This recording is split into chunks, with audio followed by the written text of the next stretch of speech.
Stick around. Coming right up is DC News number 171. It's going to be an all world's finest update. We're going to be talking about, Frank Miller. Is he or isn't he doing some work on Detective 27? We will let you know. What are the creative changes going on in Red Hood and the Outlaws? We'll give you an update on that. Dark Knight. Big news with the Dark Knight. Batman the Dark Knight, the comic book. We're going to tell you all about that. Scott Snyder has got big plans for Batman After Year Zero, and we're going to wrap it all up with going to the legal blotter and wading through the swamp that is the Siegel lawsuit. All that and more coming right up. Here at Alternate Reality, Thursday is Ladies' Day. Every Thursday from 4 to 7 o'clock, all ladies save 20% off all their purchases at checkout. Little ladies, mom ladies, girlfriend ladies, wife ladies, older ladies, younger ladies, student ladies, all ladies save 20% off all their purchases every Thursday. And that's just another way your money works harder here at Alternate Reality.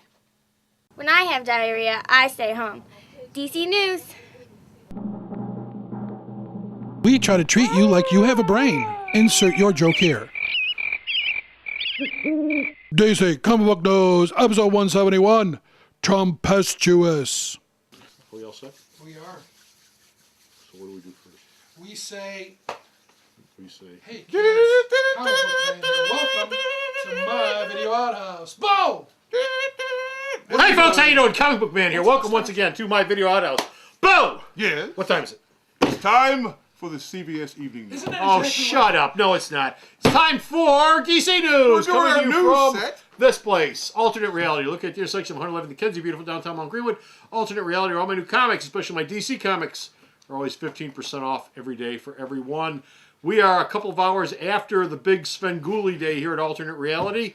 We had well over 150 people here, probably upwards of 200 people here. I want to thank everybody who came out. I hope everybody had a good time. Everybody who came down to see Svengoolie saw Svengoolie. They got an autograph. They got a picture if they wanted it. Everybody had a good time. Even the chicken woman. Even the chicken They woman. were delightful. They were delightful. Again, I want to thank all of you for coming down, and I hope you all have a good time. Bo, didn't you have a good time? I was sleeping. Yeah. Everybody was here but Genius. I was sleeping. I was resting. You know what he was doing? I had to work on the news. What do you think? I News. just make it up? So, let's watch him shine. Bo! Yes. Frank Miller. I hear he's going to do some work on Detective 27, which is important because it's the 1,000th issue of Batman It's like 8 in books. Detective Comics. It's a big book. And it's going to be a big book. What is going on with Frank Miller in Detective 27? Well, when they first announced Detective 27, Frank Miller's going to do a 2-page spread. 2-page. Didn't happen. Then he said he's going to do a cover.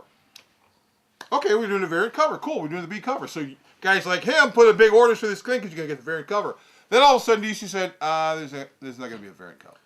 Is he doing anything for it? And then, well, once retailers started going, hi, we just put our orders in, we can't shrink them, and you told us to be a variant cover, DC went, we changed our mind. Yes, you're going to get the variant cover. This the variant cover of what? Frank Detective- Miller? Yeah, Detective Comics number 27. He's Yeah, gonna- is Frank Miller doing it? yes, he's Oh, going to do a okay. variant. So it won't be returnable for me. No! You see, folks at home, that's the reason why DC gets worked up about this stuff. If I order, say, 10,000 copies of the book, Because you're getting a variant because cover. I'm getting a Frank Miller variant cover with my 10,000th issue, And he doesn't draw the and he book. doesn't do it, well, guess what? Those books all They're all become free. returnable They're all for free. me. And DC goes, ah! Don't bring these back. So, someone in California went, what? You're going to do the cover! What are you saying? Pay him! He said, Frank said, cool. meanwhile, in other Batman news, guess what's been canceled? The easiest book in the lineup to do on a regular basis has been canceled. Why has it been canceled? Because, you got this weekly book out called Batman Eternal. Tell them So what you're it going is. to start cutting it down. So them what Batman it the is. Dark Knight is going away. Yes. Greg Harwood, now this is what's cool about this. DC could have announced this on their own, website, The Source. They didn't do that. Greg Hurwitz's the guy who writes the book. He announced it on his blog, which apparently is his new DC policy. We're going to end the book, but we're going to have the people who work on the book let you know the book's canceled because we can't get off our asses to do it ourselves. Okay, Batman the Dark Knight, that was a book that showed up on the internet first, and then they made a book out of it second. So the material is already out there, like Adventures of Superman, like Injustice. Well, I no. believe. You're talking about Legend. So we're talking about... Batman Oh, the Dark Knight. Right. Batman the Dark Knight exists because because DC wanted David Finch. David Finch said, I like to be able to write and draw a book. And so they invented the book for David Finch. Then, of course, being David Finch, he blew off the schedule, so then he brought in Paul Jenkins. And then they got Paul Jenkins annoyed, then he brought in Ethan Van Sciver, and they brought Hurwitz in to do a couple issues. He's been working on the book for 2 years. Oh, is that set in the movie universe? It was just a Batman Batman book, and we went. We just called it Dark Knight. It's just called the Dark Knight. But yeah, with Batman Eternal shipping up, you've got a weekly Batman book. Some of these books don't need to exist, and Batman the Dark Knight was one of the books. Well, going all the way back, Dark Knight was started to be the book for which artist? David Finch. Yeah, David Finch. It was his his writer-artist book. And that was the book that sold him. That's why he left Marvel and went to DC. But Yep. Finch realized relatively quickly, remember the New 52 books and all these books are supposed to hit their deadlines. He couldn't do a monthly book.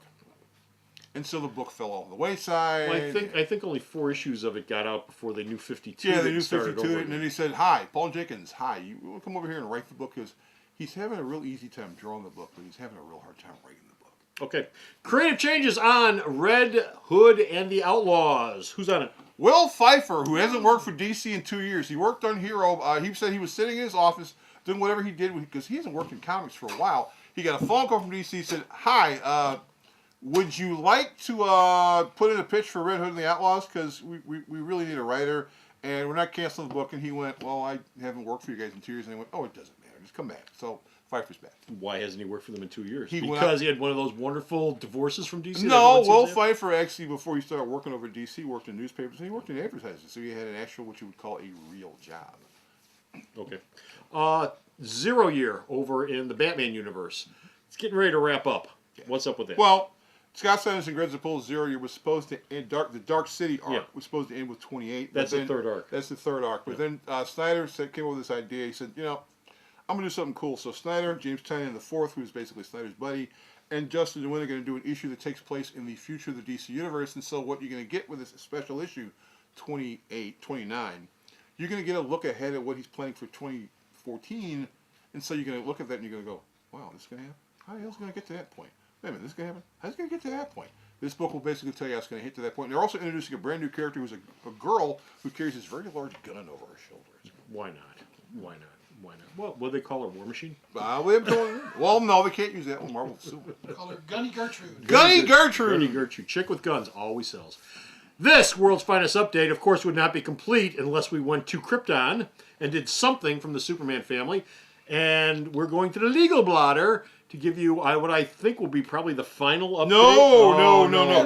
Get out of my Because this is the never-ending story. We gave you never-ending battles and never-ending stories. what we assume was the final update. The problem is that the attorneys for the Schuster family asked the Ninth Circuit of Appeals to go back to their decision to not give them anything because they went, wait a minute. It was a 2-1 decision. The third judge said that how could the relatives of Joe Shuster sign a deal involving his estate in 1992 when the people who signed this deal didn't have the right to sign it? And so they said, well, we're going to go back to court and go, hey, they couldn't give up the rights to this because they didn't own it in the first place, and so it never the ends. case is back. It never ends. It's going to go on Never forever. ends. Just give them the check. And actually, God in heaven. well, Would both of you settle? It's money. You're just both looking for money. Well, settle. here's the other thing. Okay, when the judges made this decision, Yes. Warner Brothers was supposed to give the Schuster family, the Siegel family, back pay for what they hadn't gotten paid. They haven't sent them a check yet. I wonder why the suit. I wonder. Well, wait a minute. Where's the money? I wonder sometimes these set precedents, and they don't want to set a precedent that's going to have everybody coming out of the woodwork. Well, the Thinking problem. they should rework with every deal. the big deal with this is you've got the Sonny Bono law, which means the copyright laws only last so long. Right. DC should have lost the copyright to Superman already because they've already went past that point. Yeah, it's supposed to have sunsetted by now. Right, it's sunsetted by now. So basically, DC's trying to hold on to something that really, under the law, they're not supposed to own anyway. My God, a corporation trying to finagle It's the a shock. legal system. I'm shocked. I'm shocked. Shocked that there's gambling going on in this institution. My God. Where's my witness? And that's it. We're done. We're finished. We're out of here. We got no more DC news. Go to the store's website. Check out all the DC news that Bo sends me. Yeah. And I post up there. Bo Cephas. Yes. Sarah, who saw Svengoolie and liked him. Talk. www.myalternatereality.com. It actually smells a little like split pea soup. So go to the store's website. Check out all his news next time. This is Comic Book Man. And this is Bo saying Fight on, Schuster and Siegel family. Fight on. Make those weasels pay up. Oh, God. Bye. The Video Outhouse is brought to you by some of the finest people willing to work for free. This is a list of some of them.